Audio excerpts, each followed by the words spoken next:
देख रहे हैं ब्लू टाइगर न्यूज चैनल। हमेशा देखिए आपका हमसफर, आपका साथी ब्लू टाइगर न्यूज। मित्रांनो, सप्रेम जय भीम। मी आहे ॲडव्होकेट सुधीर एच तायडे, संचालक तथा मुख्य संपादक blue tiger news channel Amravati, Maharashtra. परिचय एका खास व्यक्तिमत्वाचा या सदरामध्ये आज आम्ही महाराष्ट्रामध्ये समाज प्रबोधनाच्या चळवळीमधलं एक गाजलेलं एक मोठं नाव त्यांचा आपण परिचय करून घेणार आहोत। आणि मित्रांनो, परिचय एका खास व्यक्तिमत्वाचा या सदरामध्ये ज्या व्यक्तीने जवळपास 50 वर्षापेक्षा जास्त आपल्या आयुष्याचा कार्यकाळ समाज प्रबोधनाच्या चळवळीमध्ये, आंबेडकरी चळवळीमध्ये, समतेच्या चळवळीमध्ये, गायनाच्या माध्यमातून, प्रबोधनाच्या माध्यमातून, धम्मगीताच्या माध्यमातून, भीमगीताच्या माध्यमातून जवळपास पश्चिम महाराष्ट्र सोडून संपूर्ण महाराष्ट्र पालथा घातलेला आहे। अशा एका ज्येष्ठ कलावंताचं, भीमसैनिकांचं, एका ज्येष्ठ कवी आणि गायकाचं आपण या ठिकाणी परिचय करून घेणार आहोत। काकाजी, सप्रेम जय भीम। जय भीम। काकाजी, आपलं संपूर्ण नाव सांगा। माझं संपूर्ण नाव आहे शाहीर गोवर्धन जयराम वाहुरवा। काकाजी, आपलं मूळचं जन्मगाव कोणतं, तालुका कोणता, जिल्हा कोणता? माझं जन्माचं गाव आहे मुक्काम पोस्ट राईस साई, तालुका बार्शी टाकली, जिल्हा अकोला। जिल्हा अकोला। बरं, आपलं जे बालपण आहे तर आपलं प्राथमिक शिक्षण किंवा आपलं संपूर्ण कुठपर्यंत? त्यावेळेला तर खूप शिक्षणामध्ये जास्त आपल्यामध्ये अडचणी होत्या, आर्थिक अडचणी होत्या, फार गरिबी होती, तरी सुद्धा आपण त्यावेळेला कोणत्या वर्गापर्यंत शिक्षण घेतलेलं आहे? मी फक्त 3रा वर्ग शिकलो सर। 3रा वर्ग आपण शिक्षण केलेलं आहे। बरं, तर हे 3रा वर्ग आपण शिक्षण घेतल्यानंतर आपण ही जी आपल्याला जी गायनाची ओढ आहे किंवा गीत म्हणण्याची किंवा कविता लिहिण्याची जी ओढ आहे, ही आपल्याला वयाच्या किती वर्षापासून आपल्याला सुरू झालेली आहे? ही मला लहानपणापासूनच आता बालकडू पाडलेलं होतं। माझे वडील जयराम बालाजी वाहुरवा हे जलशाचे कार्यकर्ते होते आणि समाज सुधारणा नाटक करून कलापत्र घ्यायचे कलावंत होते। अच्छा, म्हणजे ते जे वडील होते त्यांच्या रक्तामध्येच कला होती आणि ती वारसा हक्कानं वंश परंपरागत ते तुम्हाला जन्मदाती कला लाभली। तर वयाच्या किती वर्षापर्यंत, म्हणजे तुम्ही जी पहिलं भीमगीत असेल किंवा धम्मगीत असेल किंवा कविता असेल, जेव्हा तुम्ही स्वतःच लिहित होते, तर तुम्ही ते कितव्या वर्षी पहिली कविता किंवा धम्मगीत, तुमचं वय त्यावेळेला किती होतं? तर मी 1966 साली गीत लिहिलं, पहिलं गीत। बरं, ते धम्मगीत होतं की भीमगीत होतं? भीमगीत होतं। बरं, त्या गीताचं शीर्षक काय होतं पहिल्या कवितेचं? गीताचं शीर्षक होतं गुरुजी मला शाळेत येऊ द्या। गुरुजी मला शाळेत येऊ द्या ना। बरं, मग त्यावेळेस तुमचं वय किती होतं? त्यावेळेस माझं वय फार कमी होतं, 17-18 वर्षाचं। बरं, आणि मग तुमचं अंदाजे लग्न किती वर्षापूर्वी झालं? माझं लग्न झालं 22व्या वर्षी। 22व्या वर्षी झालं, म्हणजे आजपासून कमीत कमी 50 वर्षापूर्वी। बरं, मग त्याच्यानंतर तुम्हाला ही आवड निर्माण झाली। मग ही आवड निर्माण झाल्यानंतर तुमच्या वेळेला समता सैनिक दल, त्याच्यानंतर रिपब्लिकन चळवळ आणि त्याच्या बाजूला पॅन्थर चळवळ, म्हणजे दलित पॅन्थर चळवळ, म्हणजे ह्या तिन्ही चळवळी तुम्ही बघितलेल्या आहेत। तर या वेळेला तुम्ही या तिन्ही चळवळीचं मनोबल वाढवण्याकरता आणि तिन्ही चळवळी मजबूत करण्याकरता तुम्ही भीमगीताचे, धम्मगीताचे कार्यक्रम केलेले आहेत। तर तुम्ही त्यावेळेला हे जे कार्यक्रम केले, जाहीर कार्यक्रम गावामध्ये, ग्रामपंचायतमध्ये किंवा कुठल्या मंगल कार्यालयामध्ये, तर हे कार्यक्रम करण्याकरता तुम्ही महाराष्ट्रामध्ये कोणत्या ठिकाणी त्यावेळेला भेटी दिलेल्या आहेत? कार्यक्रम घेऊन कार्यक्रमासाठी तुमच्या गाण्याचे कार्यक्रम, कव्वालीचे कार्यक्रम महाराष्ट्रामध्ये कोणत्या जिल्ह्यामध्ये? मुंबई विधानसभेच्या प्रांगणावर आणि तिथून नागपूर दीक्षाभूमीच्या स्टेजवर मोठ्या स्टेजवर, दीक्षाभूमीच्या स्टेजवर, आणि तिथून विदर्भामधले सगळे जिल्हे, विदर्भामधले जिल्हे म्हणजे तुमसर, गोंदिया, भंडारा, कोथलाडो, लेंडेझरी, गोंडीवाडी, म्हणजे संपूर्ण विदर्भ तुम्ही पालथा घातलेला आहे। आणि त्याच्यानंतर इकडं मराठवाड्यामध्ये तुमचे कार्यक्रम झालेले आहेत? मराठवाडा, औरंगाबाद, औरंगाबादला मिलिंद कॉलेज, मिलिंद कॉलेज. हा.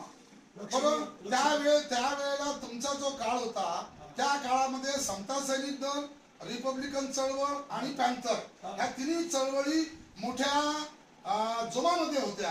आणि हे जे संगीत आणि गायन आणि भीमगीत आणि धम्मगीत जी होती याच्यामुळे त्या चळवळीला फार मोठं बळ मिळत होतं त्यावेळेला. तर हे सगळे तुम्ही कार्यक्रम केल्यानंतर त्यावेळेला जे काही रिपब्लिकन चळवळीमधले नेते उदयास आलेले होते किंवा जे काही रिपब्लिकन नेते नावारूपास आलेले होते अशा कोणत्या कोणत्या नेत्यांच्या संपर्कामध्ये तुम्ही आलेले आहात? रासोगोईच्या संपर्कातून त्यांच्या सभा गाजवल्या. बर. आणि त्यानंतर नामांतराच्या चळवळीमध्ये मी 16 वर्ष घातली. प्राध्यापक जोगेंद्र कवाडे सरांसोबत. हो. प्राध्यापक जोगेंद्र कवाडे सरांसोबत. म्हणजे त्यावेळेचे हे दोन मोठे नेते म्हणजे माजी राज्यपाल दादासाहेब गवई साहेब आणि दलित मुक्ती सेनेचे संस्थापक अध्यक्ष आणि नामांतराचे प्रणेते, लॉंग मार्च प्रणेते प्राध्यापक जोगेंद्र कवाडे सर यांच्याशी तुमचा संपर्क आला. गंगाधर गाडे साहेबांशी कधी भेट वगैरे? त्यांच्याशी संपर्क आला. रामदास आठवले साहेबांशी? म्हणजे त्यावेळेचे ज्येष्ठ नेते रासू गवई साहेब, प्राध्यापक जोगेंद्र कवाडे सर, त्याच्यानंतर गंगाधर गाडे साहेब आणि रामदासजी आठवले म्हणजे रिपब्लिकन नेते आणि पॅन्थर नेते या सगळ्या नेत्यांच्या चळवळीच्या तुम्ही सभा गाजवलेल्या आहेत. म्हणजे ही जी जे काही आंबेडकरी चळवळ असेल ही निळ्या झेंड्याची चळवळ आहे, समतेची चळवळ आहे आणि ही बाबासाहेबांच्या विचाराची चळवळ आहे. त्यामुळं तुम्ही त्या चळवळीला नेत्याच्या आधारावरून कोणताही भेदभाव केला नाही. तर जो कोणी बाबासाहेबांच्या चळवळीचं काम करत असेल त्याची चळवळ मजबूत करण्याकरता, विस्तार करण्याकरता तुम्ही तुमच्या गायनाच्या माध्यमातून तुम्ही सहकार्य केलेलं आहे. आता आपण जे भीमगीत, धम्मगीत, बुद्धगीत हे गायन करणं किंवा क्रांतिगीत सादर करून आपण जनतेचं परिवर्तन केलं, त्यांच्यामध्ये एक प्रकारचा नवीन जोम निर्माण केला, त्यांच्यामध्ये एक प्रकारचं प्रबोधनाचं आपण काम केलं. तर असा पूर्ण काव्य लेखनाचा, भीमगीत लेखनाचा, धम्मगीत लेखनाचा आणि गायनाचा कार्यक्रमाचा असं या प्रबोधनाच्या गायनाच्या चळवळीमध्ये तुम्हाला किती वर्षाचा कार्यकाळ पूर्ण झालेला असेल? माझा कार्यकाळ 56 वर्ष. 56 वर्षाचा कार्यकाळ आपण पूर्ण केलेला आहे. तर हे सगळं एवढं मोठं आपण विशाल कार्य म्हणजे कुठल्याही प्रकारचं वेतन नसताना, कुठल्याही प्रकारचं पगार नसताना, कुठल्याही प्रकारचं पाठबळ नसताना फक्त आपण पश्चिम महाराष्ट्र सोडून मराठवाडा, विदर्भ, मुंबई, पुणे संपूर्ण महाराष्ट्र पालथा घातला आणि स्वतःची भाकर खाऊन प्रबोधनाचं आपण काम केलेलं आहे. तर हे सगळं आपलं हे प्रचंड सामाजिक योगदान, प्रबोधनाच्या चळवळीमधलं योगदान बघून आपला कोणत्या ठिकाणी एखादा सत्कार किंवा आपल्याला एखादा पुरस्कार वगैरे मिळालेला आहे का? नाही, खासगी पुरस्कार मिळाले. खासगी पुरस्कार तुम्हाला मिळालेला आहे. कोणाच्या नावाचा पुरस्कार मिळाला? विठ्ठल. आणि हा पुरस्कार तुम्हाला कोणी दिला? नंदेश उमप यांनी. आणि हा किती वर्षापूर्वी मिळाला? अंदाजे 10 वर्ष. आणि हा पुरस्कार आपल्याला कुठं मिळाला? प्रबोधनकार ठाकरे हॉलमध्ये, मुंबई. प्रबोधनकार ठाकरे नालासोपारा. हा, म्हणजे जे प्रख्यात ज्यांनी बौद्ध धर्माची दीक्षा घेतली होती असे प्रख्यात लोक कलावंत, नाट्य कलावंत, चित्रपट कलावंत विठ्ठल उमप त्यांच्या नावाचा पुरस्कार त्यांचे चिरंजीव नंदेश उमप त्यांनी प्रबोधनकार ठाकरे सभागृह मुंबई येथे तुम्हाला दिलेला आहे 10 वर्षापूर्वी. आणि आता आपलं वय किती सध्या सुरू? 77. बरं. तर आता 77 वर्ष झाल्यानंतर आता आपण विश्राम घेत आहे की तरी पण कुठं जर छोटे मोठे कार्यक्रम असले की आपण विश्राम चालूच आहेत माझे. म्हणजे जोपर्यंत म्हणजे ओव्हर संपत नाही आयुष्याचे तोपर्यंत शेवटच्या चेंडूवर सुद्धा चौकार आणि षटकार मारण्याची तुमची वृत्ती आहे. म्हणून जोपर्यंत शरीरातला श्वास जात नाही तोपर्यंत तुमचं काम ते असंच सुरू राहणार आहे. मित्रांनो, शाहीर गोवर्धन वावरवार, पण त्यांना गोवर्धन म्हणून नाही पण शाहीर वावरवार म्हटलं की महाराष्ट्रामधलं एक ख्यातनाम व्यक्तिमत्व. मी यांचा परिचय असा की खूप लहान असताना इकडं वाकी दिघी नावाचं एक गाव आहे, तेव्हा मी 9व्या-10व्या वर्गामध्ये असताना माझ्या वडिलाचे मावसा नितनवरे गुरुजी तर ते तिथं निरुळ गंगामा इथे ते शिक्षक होते. आणि दिघी या ठिकाणी ते राहत होते. त्यावेळेस तिथं माझे काका जगदेवराव तायडे तिथं राहत होते. तेव्हा माझ्या वडिलांकडे गेलो तेव्हा हे जे काकाजी आहेत हे त्या ठिकाणी आले. यांचं निळं जॅकेट होतं आणि त्यांच्याकडे एक शबनम बॅग होती आणि त्याच्यामध्ये स्वतः लिहिलेले धम्मगीतं बुद्धगीतं असे त्यांनी काही ते कविता गीतं तयार केले होते.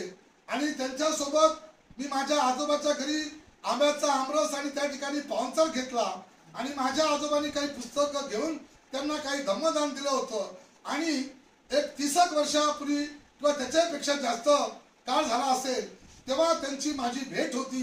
तेव्हा मी लहान होतो आणि त्यांनी सांगितलं की हे पूर्ण नामांतराच्या चळवळीमध्ये, रिपब्लिकन चळवळीमध्ये, पॅन्थर चळवळीमध्ये झोकून दिलेले असून पायाला भिंगरी बांधून संपूर्ण महाराष्ट्रात ते फिरत असतात. आणि अचानक त्या दिवशी फेसबुकवर त्यांचं एक गीत आलं आणि ते गीत आल्यानंतर हेच ते वावरवाग शाहीर असले पाहिजे म्हणून मी त्यांचा फोनवर संपर्क केला. आणि अचानक अमरावती येथे महादेव खोरी इथे लग्नाला ते आले असल्या कारणामुळं आज माझ्या ताईच्या घरी त्यांना बोलावून त्यांची सदिच्छा भेट घेतलेली आहे. मित्रांनो, हे जे चळवळीमधले आपले रिपब्लिकन चळवळ असू द्या, पॅन्थरची चळवळ असू द्या, समता सैनिक चळवळ असू द्या, ही आपल्या चळवळी ज्या आहेत या समता प्रस्थापित करणाऱ्या चळवळी आहेत. समाजप्रबोधनाच्या चळवळी असू द्या. पण दुर्दैवानं काय होतं की आपल्या समाजामध्ये क्लास 1 अधिकारी होतात, क्लास 2 अधिकारी होतात, प्राध्यापक होतात, डॉक्टर होतात, वकील होतात आणि या लोकांना येण्या जाण्याकरता प्रवास खर्चाचं अडचण होते. यांच्याकडे स्वतःचं वाहन नसते. यांना यांच्या रोजगाराचा प्रश्न असतो, जेवणाचा प्रश्न असतो. आणि अशा चळवळीमध्ये जे लोक गायनाचं काम करतात, जे लोक परिवर्तनाचं काम करतात, असा जो आमचा जो खजाना आहे हा आम्ही सुरक्षित ठेवला पाहिजे. आणि जे काही चळवळीतले आमचे महाराष्ट्रामध्ये, विदर्भामध्ये जे ज्येष्ठ कलावंत आहे, शासनाकडून तर काही थोडीफार मदत होते 1000-1500, परंतु ते पूर्णपणे शुद्धपणे आंबेडकरी चळवळीला त्यांनी समर्पित जीवन दिलेलं आहे. म्हणून आपल्या समाजातील जे प्राध्यापक असतील, आपल्या समाजाचे जे वकील असतील, आपल्या समाजाचे जे डॉक्टर असतील, आपल्या समाजाचे जे नोकरदार वर्ग असेल, तर आपण सगळ्यांनी फोन पेच्या माध्यमातून त्यांना आपण आर्थिक मदत केली पाहिजे की त्यांचं साहित्य प्रकाशित झालं पाहिजे, त्यांचे काव्यसंग्रह प्रकाशित झाले पाहिजे, त्यांचे विकास, त्यांचे विचार प्रकाशित झाले पाहिजे. तसेच त्यांनी जे योगदान केलं असेल, दिलेलं आहे, तर त्यांचे दीक्षाभूमी असेल, चैत्यभूमी असेल, आपल्या वेगळ्या आंबेडकरी संघटना आहे, आपल्या सामाजिक संघटना आहे, आपल्या धम्मसंस्था आहे, अशा ठिकाणी अशा ज्येष्ठ समाजसेवकांचा, ज्येष्ठ भीमसैनिकांचा जाहीर सत्कार केला गेला पाहिजे. त्यांना त्यांच्या जगण्याकरता 1 लाख रुपयाची आर्थिक मदत, 50,000ची आर्थिक मदत, 25,000ची आर्थिक मदत आपण दिली पाहिजे. मित्रांनो, आज ज्येष्ठ प्रबोधनकार, ज्येष्ठ भीमसैनिक आणि ज्येष्ठ भीमगायक, धम्मगायक आमचे शाहीर गोवर्धन वाहुरवाग, मुक्काम रायसाहेब, तालुका बार्शी टाकळी, जिल्हा अकोला यांना माझ्या ताईच्या घरी आणून आम्ही ब्लू टायगर न्यूज चॅनल करता त्यांची एक छोटीशी मुलाखत आम्ही घेतलेली आहे. वय 77 पूर्ण झालेलं आहे. 100च्या दिशेने आगेकूच करत आहे. पण तोच उत्साह, तोच जोम आणि तीच शक्ती आणि तीच ऊर्जा. आणि म्हणून ज्या कोणा व्यक्तींना शाहीर वाहुरवाग यांना त्यांची जी संगीतमय गायनाची, भीम गायनाची, धम्म गायनाची चळवळ त्यांच्या शेवटच्या श्वासापर्यंत सुरू राहावी याकरिता त्यांना काही संगीत वाद्य खरेदी करण्याकरता, त्यांचा प्रवास करता त्यांचे काव्यसंग्रह प्रकाशित करण्याकरता आर्थिक मदत करायची असेल तर त्यांनी ब्लू टायगर न्यूज चॅनलशी संपर्क करावा किंवा त्यांच्या साईत या त्यांच्या मूळ गावी जाऊन त्यांना मदत करावी. मित्रांनो, आज ब्लू टायगर न्यूज चॅनल मध्ये परिचय एका खास व्यक्तिमत्वाचा, एका मोठ्या समर्पित भावनेनं चळवळी करता योगदान देणाऱ्या महान कलावंतांची गोवर्धन जयरामजी वाहुरवाग यांची भेट झालेली आहे.